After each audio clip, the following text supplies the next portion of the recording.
Disons-nous les choses avec monsieur Beko Taboula, monsieur Alassane Touré et monsieur Nabil Ouchli El Ouchikli. Voilà, c'est ça. C'est la deuxième partie de cet entretien parce que on n'avait pas fini. 30 minutes, c'était pas assez parce qu'on a beaucoup de choses à se dire. Et ces messieurs ont beaucoup de choses à nous transmettre. Monsieur Beko Taboula, comment tu vas? Très bien. Hein. Ça Écoute, Aboubacar, merci pour l'invitation. Depuis la dernière fois, ça fait un petit moment. Et content de te revoir. Hein. Monsieur Alassane Touré, on a des liens. Il y a Ousmane qui m'appelle, il dit c'est mon cousin. Je dis mais Ousmane, t'es mon cousin, mais les cousins, c'est les cousins de nos cousins, alors c'est comme ça? Effectivement, le monde est très petit. Et, j'ai été ravi d'apprendre que toi et moi, on était plus ou moins liés. Donc c'est d'autant plus un plaisir que de revenir à ton émission. Et ça fait plaisir. Énormément plaisir, Aboubacar. Quand on s'est vu, on s'est senti. Tu m'as regardé, je t'ai regardé, je dis mais. Il y avait quelque chose. Il y avait un truc, je dis, il se passe quelque chose là. Tu vois. Mariage pour tous. Je savais quelqu'un allait. Je savais. Monsieur Nabil, comment tu vas? Aboubacar, ça va très bien, merci Ça se passe. une fois pour cette invitation. Heureux d'apprendre que tu es de la même famille que Alain. Donc toi et moi, on est aussi liés maintenant. On est tous liés, mon ami, on est tous liés. Les amis,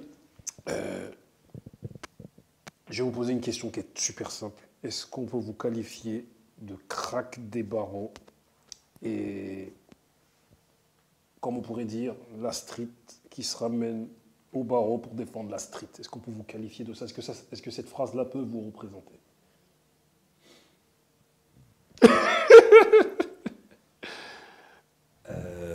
Je vais prendre la parole en premier. Dis-moi.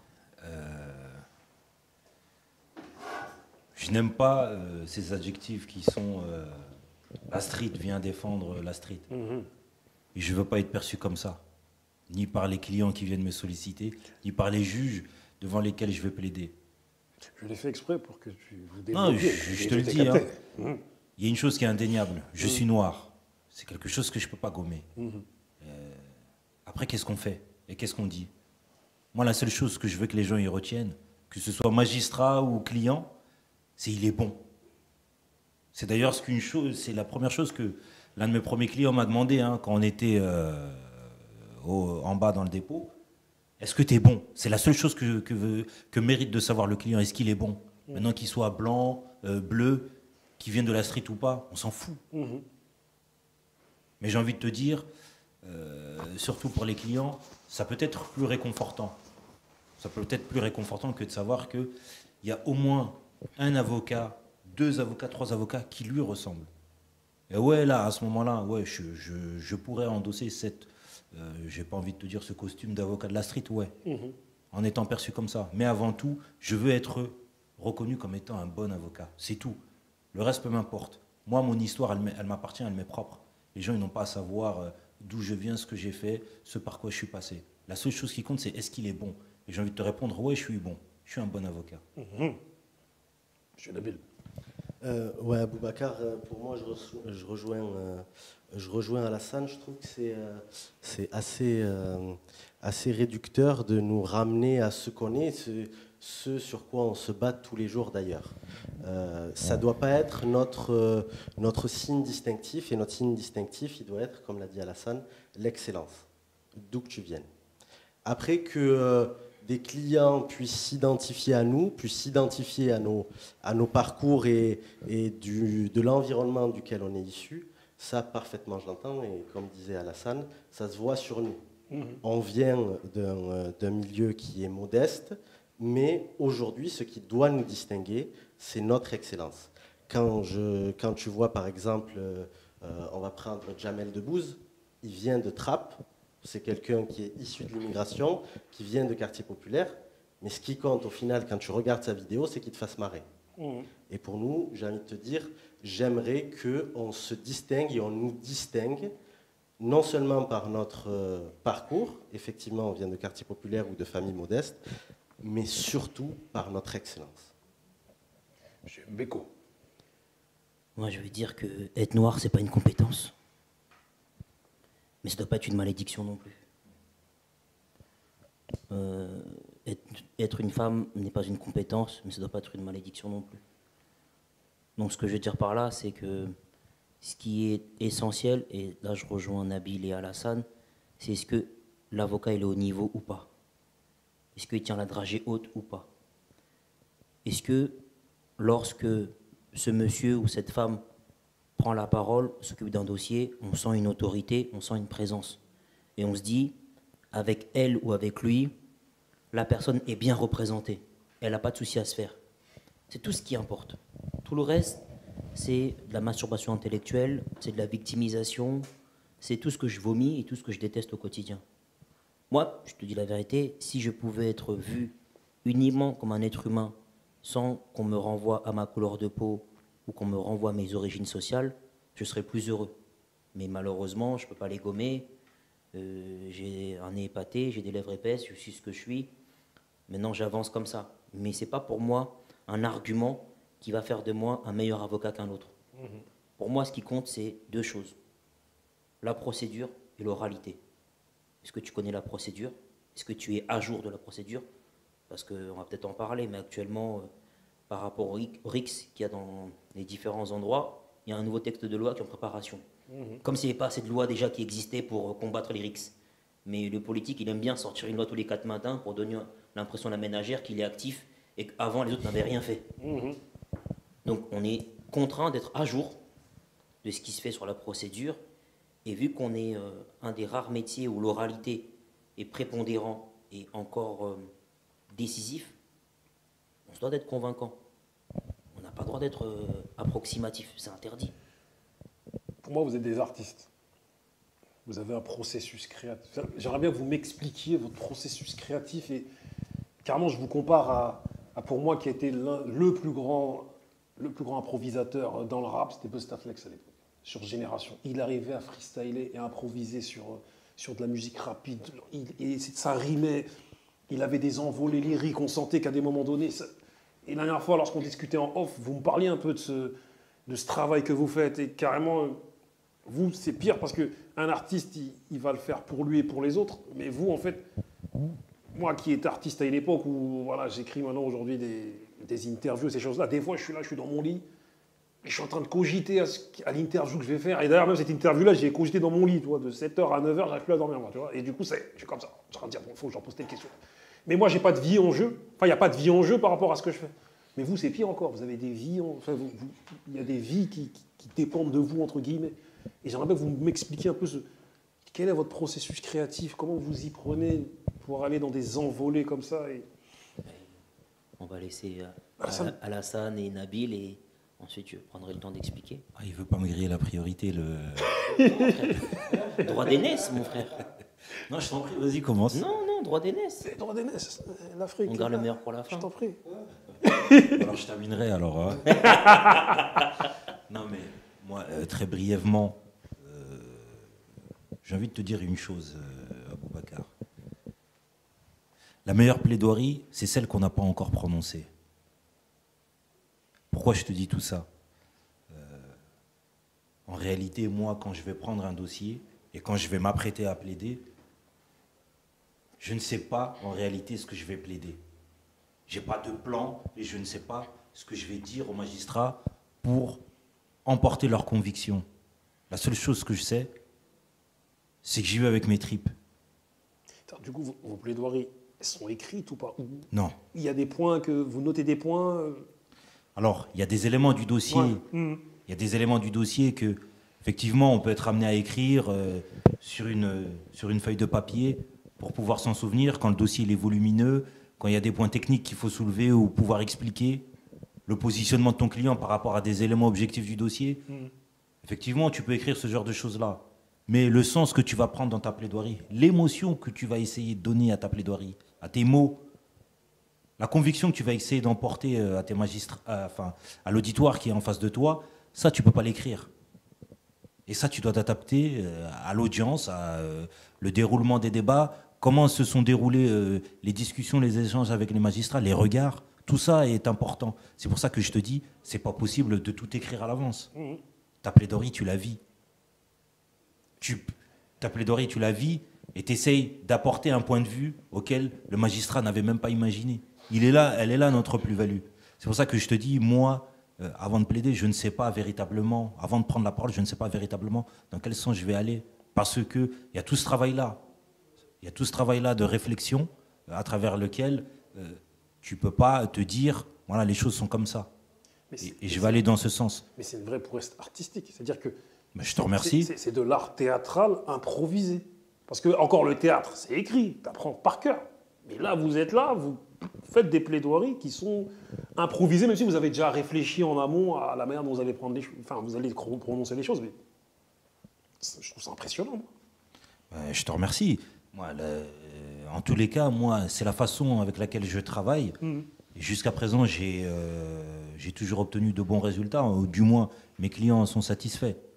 Et je pense que c'est la façon dans laquelle il faut continuer à œuvrer, continuer à travailler. Enfin, je ne sais pas si c'est le cas pour mes confrères, hein, mes illustres confrères. Je ne veux pas froisser l'ego ni de Mbeko ou de Nabil. Hein, mais moi, en tout cas, c'est comme ça que je fonctionne. Hein. Nabil, dis-nous. Ouais, Boubacar, très bonne question. Alors, si tu veux, ce processus de création, comme tu dis, il est le plus présent dans le cadre d'une procédure qui est singulière, c'est dans le cadre de la procédure de comparution immédiate. Dans les autres dossiers, tu as vu ton client avant, tu as eu un dossier avant, il y a une instruction qui a pu durer ou pas, et tu connais bien le dossier et tu as des angles d'attaque depuis un certain nombre de temps. Dans le cadre de la procédure de comparution immédiate, à l'issue d'une garde à vue, si tu veux, c'est une procédure à la base d'exception mais qui a été généralisée. À l'issue de la garde à vue, il y a ton gars qui est déféré et qui va comparaître, il va être jugé à 13h le lendemain devant la 17e ou la 18e à Bobigny et dans d'autres salles, dans d'autres tribunaux. Et moi, je trouve que le processus de création, il est le plus présent au moment où l'audience commence et au moment où tu as une instruction du dossier qui est faite par le président. Et là, si tu veux, c'est beaucoup de l'atmosphère. Ça va être de l'instinct. Ton processus de création, il va naître de cet instinct-là et d'un point du dossier, ou pas de la personnalité ou autre, d'un point, d'un élément que tu vas mettre en exergue et que sur lequel tu vas appuyer, que tu vas mettre en grand jour. Et oui, c'est de l'improvisation. Il y a des clients, jeudi encore, on était dans un dossier avec Mbeko, sur un gros dossier de violence volontaire, avec un coma qui a eu lieu, enfin, une victime qui a subi un coma de 1 mois. On arrive à 17h, on n'a toujours pas le dossier. On n'a même pas le temps de voir le gars. Je n'ai même pas vu le gars au dépôt. Et tu dois défendre cette personne-là avec des réquisitions qui étaient excessives, 5 ans, 4 ans d'emprisonnement ferme.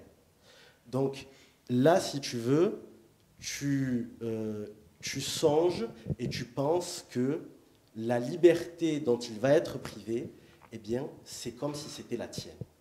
Et si lui partait demain, ce soir, en détention, c'est comme si un membre de ta famille partait. Et à partir de là, Boubacar, eh bien, effectivement, tu as quelque chose qui est de l'ordre de, je ne sais pas, je ne vais pas te dire du mystique, mais tu as un processus clairement de création d'une plaidoirie et d'une émotion qui va toucher la personne qui juge.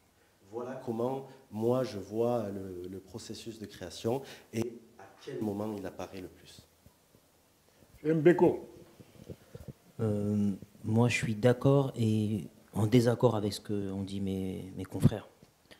Je suis d'accord quand ils parlent de l'instant, c'est-à-dire qu'il y a l'instant du jugement, il y a l'atmosphère, il y a comment les juges vont présenter les faits, vont présenter les mises en cause dans le dossier. Donc ça, c'est quelque chose de particulier qui appartient au jugement.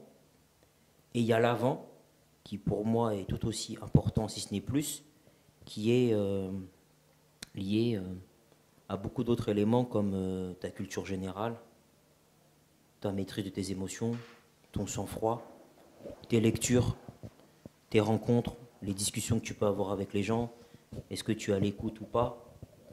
Tous ces éléments-là que tu développes dans ta vie privée, dans ta vie de tous les jours, tu vas t'en servir lorsque tu as plaidé. C'est-à-dire que l'improvisation, il ne faut pas croire que l'improvisation, c'est une absence de travail. C'est un travail qui est différent, c'est un travail qui est invisible, mais c'est un travail quand même. Et je dis ça pourquoi? Parce que moi, souvent, on a dit de moi, certains de mes confrères au début, lorsque j'ai débuté, disaient que j'étais un touriste parce que je viens, j'ai pas de feuilles, j'ai pas de stylo. De temps en temps, j'arrive, je récupère le dossier, comme l'a dit Nabil, on est dans l'urgence. À peine eu le temps de voir le client au dépôt, des fois, tu n'as pas le temps. C'est-à-dire que le client, il va monter, tu vas t'entretenir 30 secondes avec lui, tu vas lui donner les éléments de langage.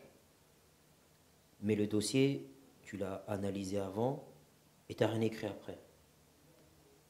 Pour beaucoup, c'est de la branlette et c'est éventuellement une absence de travail. Ça, c'est en apparence.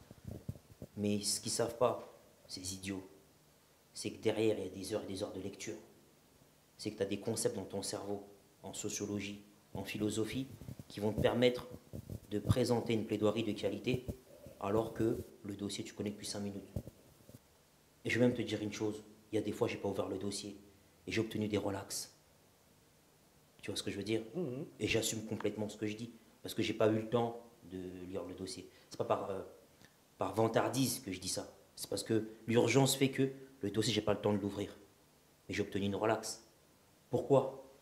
Parce qu'en amont, il y a un travail qui est fait quotidiennement sur l'oralité, sur la procédure, sur un certain nombre de choses qui font que, même en n'étant pas au fait de ce dossier, je suis au fait des éléments généraux qui me permettent réellement de défendre les intérêts de mon client et de donner l'impression que j'ai bossé le dossier pendant 3 semaines avant, alors qu'il y a encore 10 minutes, j'ignorais l'existence de ce monsieur. Donc, l'improvisation, j'ai pas envie qu'il y ait un malentendu dans l'esprit de ceux qui vont nous regarder. C'est pas une absence de travail. Si on vient, on glisse les pieds sous la table et hop, on est des super avocats. C'est un travail qui se fait de manière invisible, à l'abri des regards indiscrets. Tu vois, c'est toutes les nuits intranquilles. Tu parlais du 7h, 9h où tu es en train de réfléchir, de penser à tes questions. Bah, nous, on a des moments de réflexion aussi tard la nuit où on va avoir une fulgurance sur un dossier, on va la noter, on va s'envoyer une jurisprudence, on va chercher telle ou telle chose. Mais là, on travaille, là. La dernière fois, j'étais avec Nabil, il me parlait d'une modalité en procédure pénale sur l'aménagement de peine. Sans rentrer dans un débat technique, c'est une possibilité qui nous est offerte lorsqu'un type va être écroué, de bloquer cet élément-là, de faire en sorte qu'il n'aille pas en prison, de suspendre tout ça en allant voir un juge d'application des peines. C'est lui qui me l'a transmise. Il l'a récupéré quelqu'un, il me l'a transmis à moi, alors que je l'ignorais, parce que je n'avais jamais vécu ça. Donc tu ne peux pas connaître une réalité qui... Tu vois, c'est comme moi, je n'ai pas le permis de conduire. Vous avez le permis, vous vivez des choses que je n'ai jamais vécues. Boîte de vitesse, changement, rythme, je ne sais pas ce que c'est, frère. Tu me dis embrayage, je ne sais pas ce que c'est, frère. C'est une réalité que je ne connais pas. Donc du coup, tu ne peux pas savoir tout.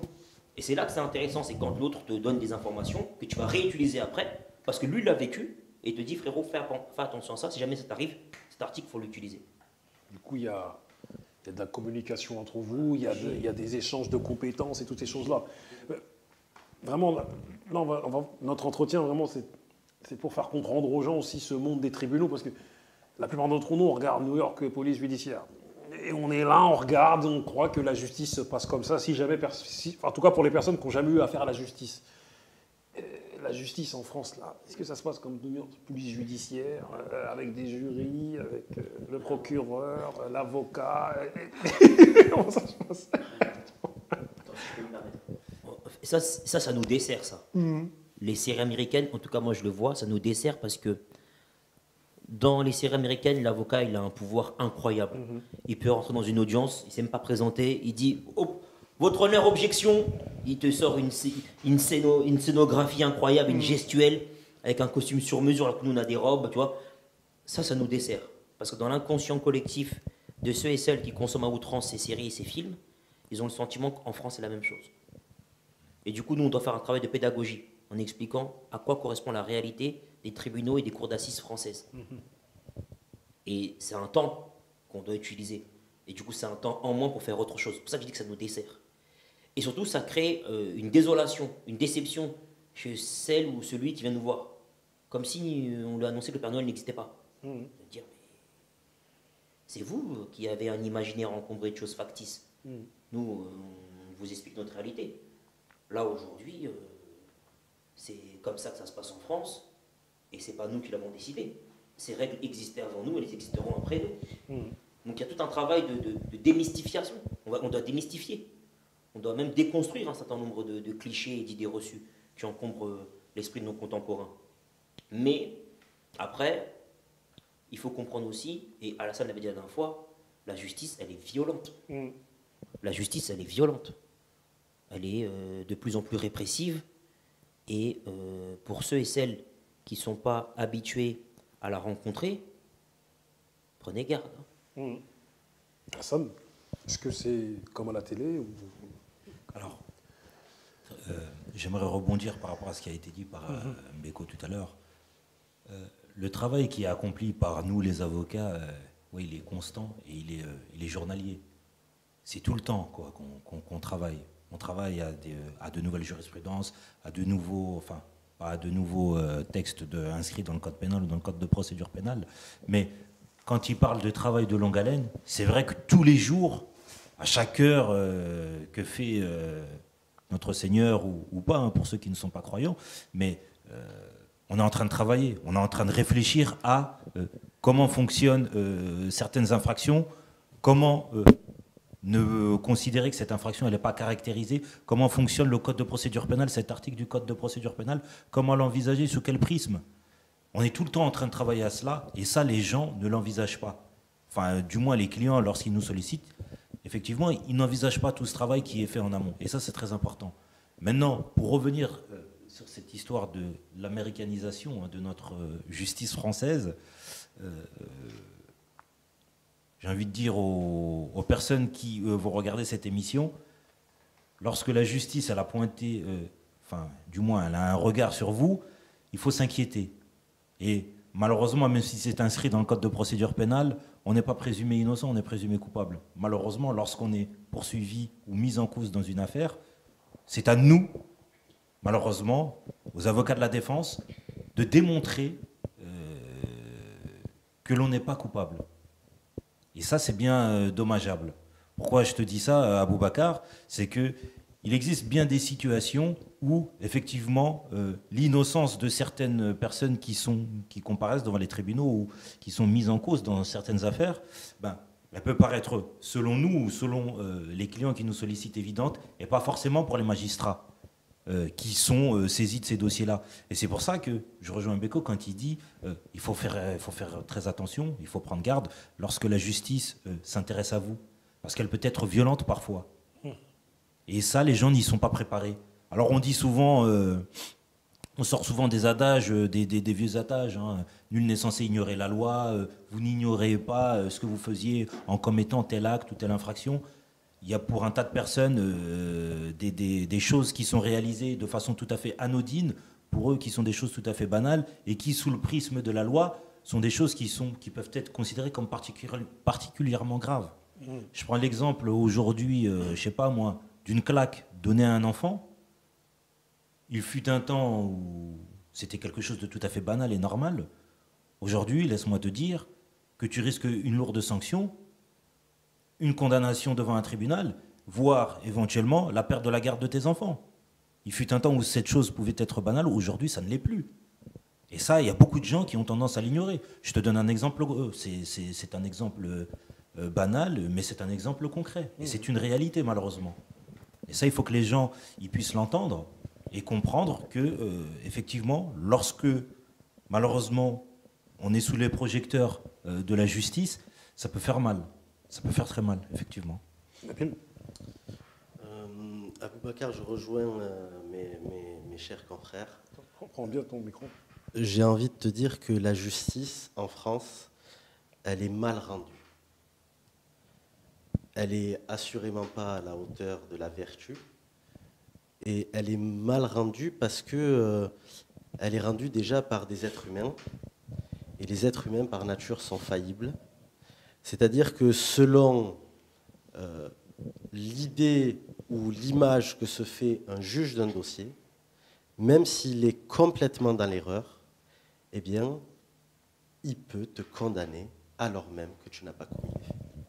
Et ça, c'est très important parce que la justice, elle présente, que ceux qui nous entendent le notent, elle présente un aléa qui est énorme. C'est presque du loto. À partir du moment, comme disaient mes confrères, où la justice, elle va te regarder, qu'elle va te suspecter, à partir de ce moment-là, eh bien, c'est comme si tu jouais au loto.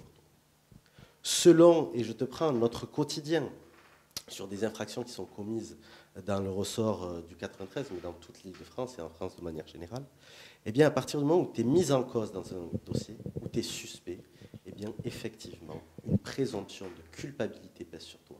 Et tu vas devoir, eh bien, convaincre de ce que tu n'as pas fait les infractions qu'on te reproche. La justice, elle est mal rendue aussi et surtout parce qu'elle manque de moyens. C'est-à-dire que, et on va prendre le 93 parce qu'il est représentatif de ça, il n'y a tellement pas de moyens que tu peux avoir des condamnations, et c'est la vérité. Tu peux avoir des condamnations qui montent à 1 an, 2 ans, 3 ans d'emprisonnement, avec un dossier qui n'est pas plus épais que celui-là. C'est-à-dire que sur un instinct et sur des déclarations d'agents de force de l'ordre, et là, pour faire le parallèle avec New York, unité spéciale, normalement, ça ne devrait pas être les flics qui résolvent une enquête et qui condamnent des gens. Mais la réalité, c'est ça. C'est qu'il n'y a tellement pas de moyens qu'il te suffit d'un PV d'interpellation, un PV de saisine, où tu as un policier qui dit « je l'ai vu faire, je l'ai vu commettre un acte de transaction de produits stupéfiants », pour que ça suffise et que tu puisses être condamné à 1 an, 2 ans, 3 ans si tu es en récidive. Et ça, c'est absolument dramatique. Donc si j'ai un conseil à donner aux personnes qui nous regardent, eh bien, n'ayez jamais affaire à la justice. Et à partir du moment où vous avez affaire, eh bien, appelez Maître Tabula, Maître Touré ou Maître Lichukli.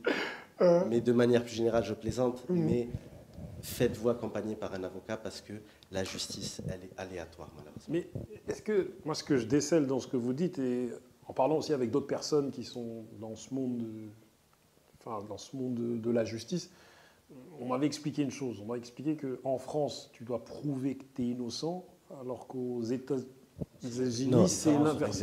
Exactement. Voilà, aux États-Unis, tu dois prouver que tu n'es pas coupable. Enfin, je sais que ça ressemble à la même chose. Enfin, je ne sais pas si je me trompe dans ce que je suis en train de vous affirmer, mais est-ce que c'est pas... En théorie, si tu veux, en France, contrairement aux États-Unis, où la charge de la preuve, elle n'incombe pas vraiment à la personne qui est suspectée, mais c'est un peu plus dissous, c'est-à-dire qu'à partir du moment où tu es accusé, il y a des éléments de preuve. Si tu veux, la charge de la preuve, elle est assez équilibrée. En France, théoriquement, tu es présumé innocent.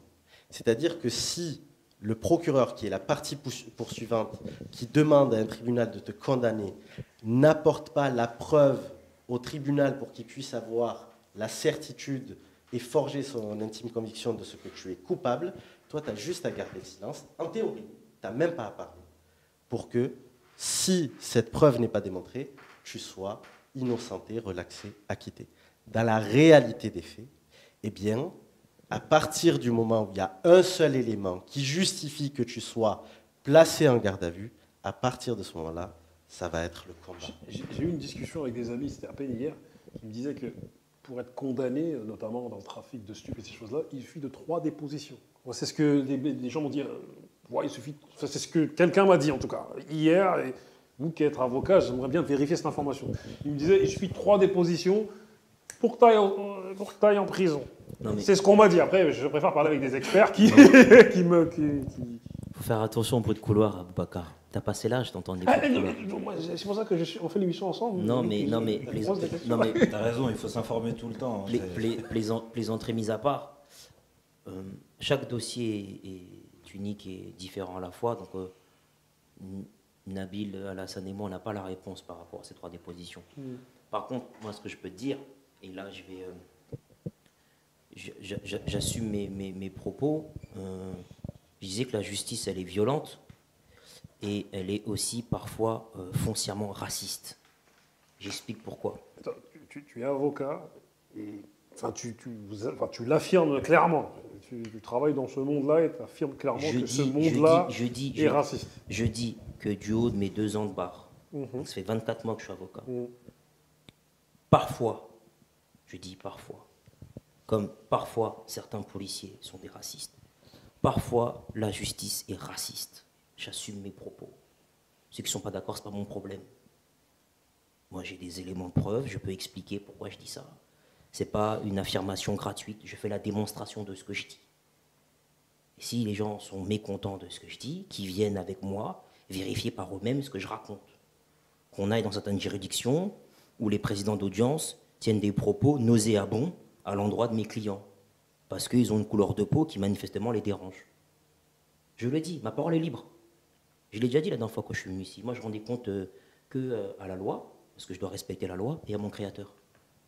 Le reste, c'est pas mon problème. Maintenant, pourquoi je dis ça? Parce que pour certains magistrats, le fait que tu sois arabe ou noir, c'est déjà un problème. C'est déjà quelque chose qui est suspect. Ta couleur de peau, ton anatomie, fait de toi quelqu'un de suspect. Pas pour tous les magistrats. Mais ça existe. Et du coup, tu pars avec un déficit d'image. Ce qui veut dire que la présomption d'innocence, que tu sois Bertrand ou Mohamed, c'est pas la même chose. Et tous ceux qui vont dans des tribunaux régulièrement le savent. C'est pas une vue de l'esprit, je n'invente rien. Maintenant, nous, notre travail en tant qu'avocat, c'est de combattre ce cliché. Moi, quand je plaide, j'interpelle les magistrats en leur disant « Vous avez des idées reçues qui encombrent vos esprits. Vous devez vous départir de ça. Vous devez faire abstraction de son nom de famille, de sa religion, de sa couleur de peau, et vous devez le juger en tant qu'être humain. Et analyser froidement les éléments qui sont dans le dossier, qui doivent emporter votre conviction et rien d'autre. Si les éléments sont assez conséquents pour le condamner, vous allez le condamner. Et si il y a l'ombre d'un doute avec des tergiversations qui émanent de ce dossier, vous devez le relaxer. Mais une relax, ça s'arrache. Moi, les relax que j'obtiens, ce n'est pas le magistrat qui me la donne. Hein. Parce qu'en général, le procureur ne va pas requérir une relax. C'est moi qui fais la démonstration, en prenant le temps d'analyser point par point, que ce que dit le procureur ne tient pas la route. Et que si le magistrat suit le procureur, il va commettre une injustice. C'est moi qui le mets en garde. C'est mon rôle en tant qu'avocat. C'est ma mission de faire comprendre que manifestement, le dossier comme il est fait, il n'était ni fait ni à faire. Et que mon client ne doit pas être dans le box. Mais il n'y a rien qui s'obtient gratuitement. C'est un vrai travail. Et c'est encore plus compliqué quand tu défends une population qui est stigmatisée à longueur de temps. Pour finir, il va falloir qu'on finisse. Désolé, j'ai les gens. Ça fait 25 minutes que nous sommes là. Attendez. On a fait 3 jours de route. Attendez, il y a quelque chose que je comprends calmez-vous, pas. 500 calmez-vous. Tu nous as posé Pour 3 25 questions à minutes. Boubacar. Attendez, On n'a pas eu le temps de développer. Une semaine, 3 semaines d'attente. Une semaine. Attendez, on va finir, mais on finit sur quelque chose. Attendez, on n'a pas fini. Nous terminons sur quelque chose. Calmez-vous. Tu peux comprendre notre étonnement, Oui, Boubacar. je quand même. comprends. Pour pas dire notre déception. Non, je comprends votre étonnement. C'est juste qu'on a été pris par le cours des choses. Il est déjà une certaine heure et le centre. Mais bon, quoi qu'il en soit, les risques interquartiers. Il se trouve que moi, je travaille dans une ville où, malheureusement, il y a 6-7 mois, un jeune est décédé suite à des violences par 7 jeunes. Travaillant en tant que référent en insertion dans cette ville, je suivais les 6 jeunes qui ont tué ce jeune que moi-même, je suivais avec mes collègues. Il se trouve qu'aujourd'hui, là, depuis 6 mois, il y a des matchs retour, coups de marteau, coups de couteau par-ci, par-là. C'est incessant. Et là, récemment, la chose qui a choqué plein de gens, c'est ce qui s'est passé à Saint-Cheron, Dourdan, Épinay-sous-Sénard et toutes ces choses-là, où généralement une jeune fille de 14 ans s'est fait tuer, a perdu la vie. Un jeune homme aussi. Vous qui êtes dans ce monde de la justice, comment vous percevez tout ça parce que les médias nous en parlent comme un fait nouveau, alors que... Mensonge. Mensonge, hypocrisie. Attends, si je peux me permettre là. Aujourd'hui, les choses sont médiatisées. Tu vois, moi je suis né dans les années fin 80, je suis né en 89. Donc dans les années 90, il y avait des bagarres, on appelait ça des descentes entre quartiers. Moi j'habitais dans une cité qui s'appelle le Morillon à Montreuil, et on était en guerre contre Fontenay-sous-Bois. Et quand on se croisait, on se bagarrait. J'ai participé à des bagarres quand j'étais plus jeune. Je ne dis pas que je suis un gros bagarreur, mais j'ai pris des coups, j'en ai donné. Donc c'est un phénomène qui existe depuis longtemps. La différence, c'est quoi? C'est La qu'à raison l'époque, il n'y d'en avait pas de parler, la smartphone. prescription. Hein. Il n'y avait pas de smartphone. Il n'y avait pas de smartphone. Il n'y avait pas les chaînes d'infos en continu. Ce qui fait qu'on ne donnait pas l'impression aux gens qu'il se passe que ça. Aujourd'hui, avec les smartphones et les chaînes d'infos en continu, on gonfle le réel, puisqu'on le met en boucle, et du coup, on ne laisse pas à l'esprit le temps de passer à autre chose, puisqu'on entretient en permanence cette réalité dans le subconscient des gens. Et ça donne le sentiment que tous les jours, il y a des rixes, tous les jours, il y a des bagarres entre jeunes, tous les jours, il y a des morts. Mais c'est faux. C'est faux. C'est, comment dirais-je, quelque chose qui est contraire à la réalité. Et ce n'est pas un phénomène nouveau. Il y avait déjà ce phénomène dans les années 80-90. Il faut arrêter de mentir aux gens. Tu vois, le politique va sortir une loi pour la ménagère de 55 ans, qui, devant son écran, est effrayée parce qu'une gamine de 14 ans, paix à son âme, est morte. Mais tu veux qu'on s'amuse à dénombrer le nombre de morts qu'on a eu dans nos quartiers, nous? On va sortir les archives, on va commencer dans les années 80. On ne va pas s'arrêter à Boubacar. Donc, à un moment donné, il ne faut pas être tyrannisé par l'émotion. Il ne faut pas être esclave de l'instant. Que le politique fasse sa tambouille. Il va faire voter une loi, comme s'il n'y avait pas assez de loi pour condamner. Il y a les violences en réunion.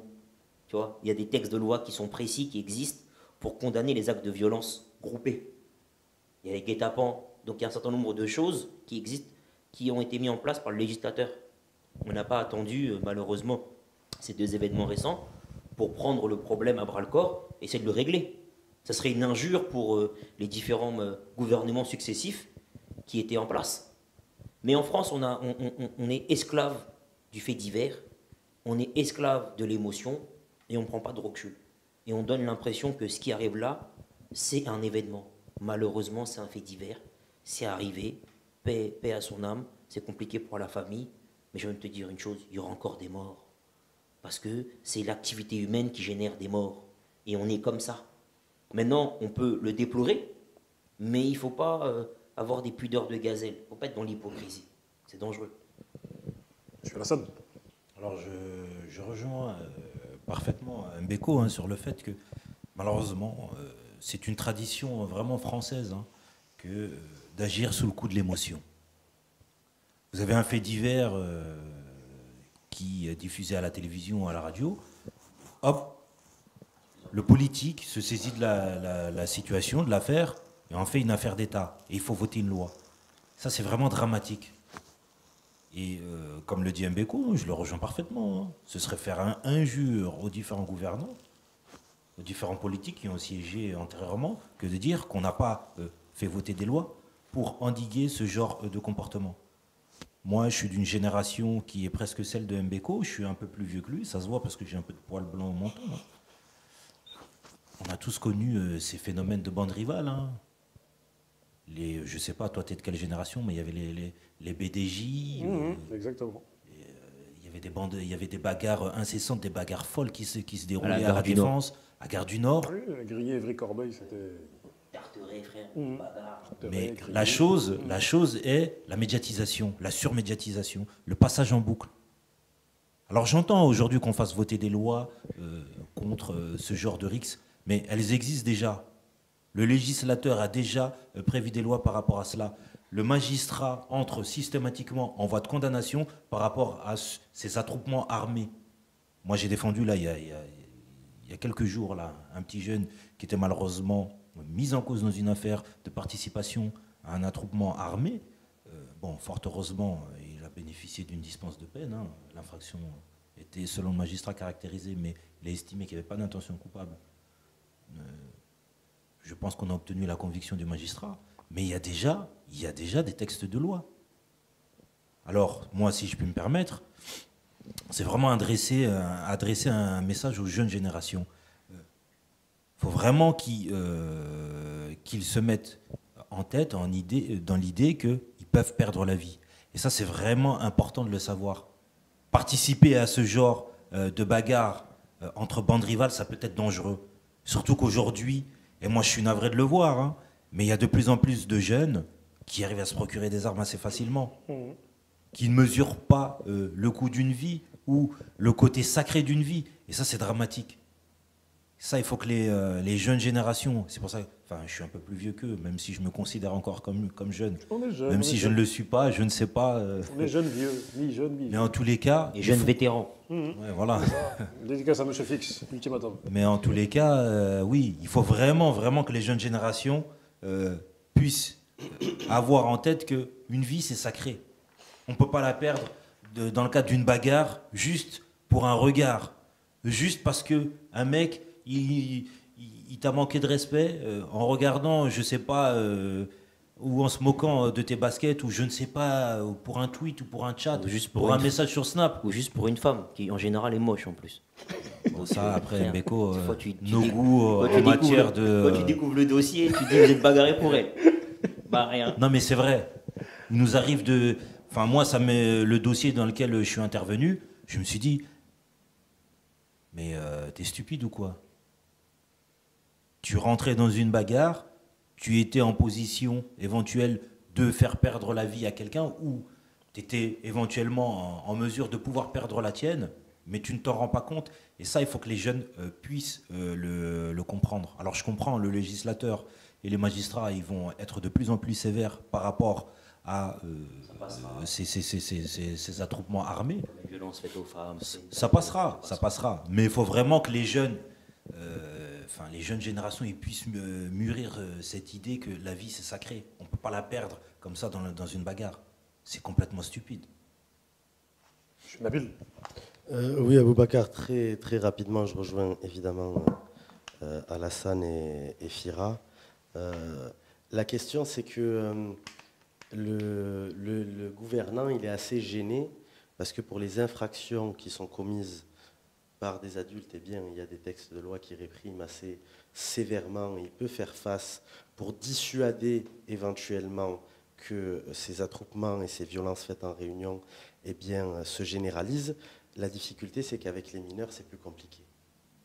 Et que les mineurs, ils sont, je ne sais pas s'ils le sont plus qu'hier, mais ils sont très violents.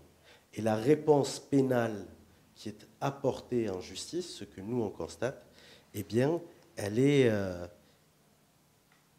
pas assez pluridisciplinaire. C'est-à-dire que, encore une fois, et j'y reviens sur la justice mal rendue, c'est un manque terrible de moyens. C'est-à-dire qu'on ne sait pas aujourd'hui comment répondre eh bien, à des actes de violence ou des infractions qui sont commises par des mineurs et qui sont de plus en plus graves. Et donc il y a cette difficulté-là, ce dilemme-là entre la sanction à l'image des majeurs et le fait d'être plus dans la pédagogie et dans l'éducatif avec les mineurs d'un plus jeune âge. Donc il y a cette difficulté-là qui fait que le gouvernant, il n'arrive pas à faire face et à endiguer ces violences qui sont anciennes, mais qui là font l'objet d'une médiatisation récente. Et aussi, moi je pense terriblement que c'est un manque de moyens. Et il faut aussi avoir l'humilité et la lucidité de dire que c'est un problème qui est aussi social.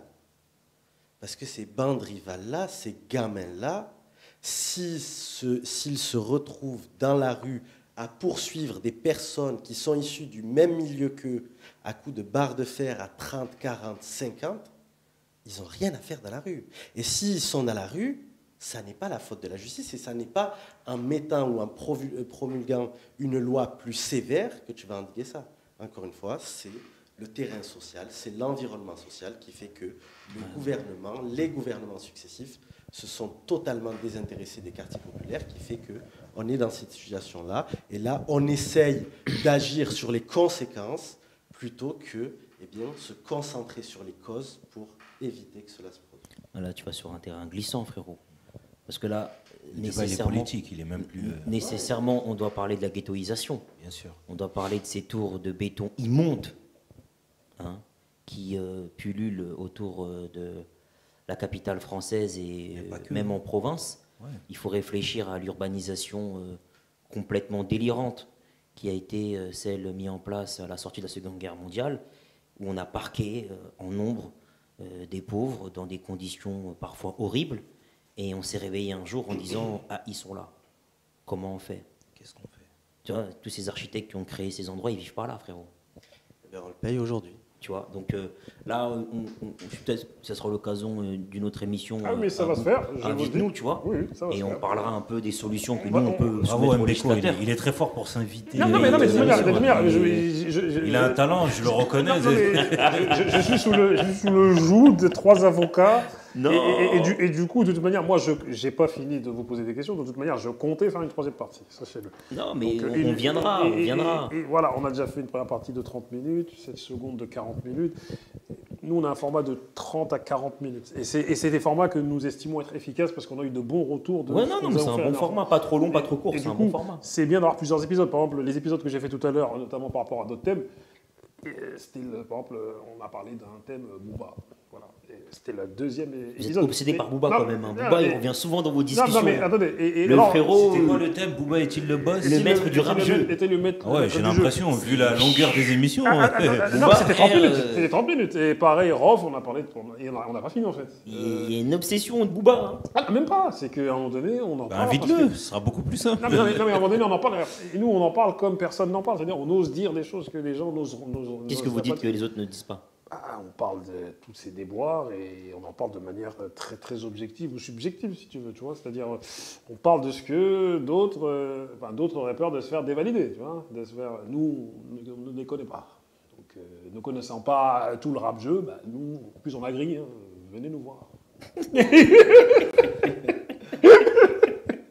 Ce qui est sûr, c'est que une 3e partie s'annonce, c'est clair et net. Parce qu'on n'a pas fini. Et là, on va parler sur des thèmes de société clairs et net, parce que vous avez commencé à ouvrir les thèmes, et c'est de cette situation française dont je voulais vous parler, l'immigration et toutes ces choses-là, et on va rentrer dans le vif du sujet à la 3e partie.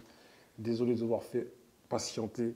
Aujourd'hui, on a enchaîné un marathon de 12 émissions, et du coup, voilà, c'est la 12e. Non, mais pour le Très bel échange. coup, on t'en veut pas, tu as un rapport à la ponctualité qui laisse à désirer, mais on sait que tu as un gros cœur et tu l'as prouvé à plusieurs reprises.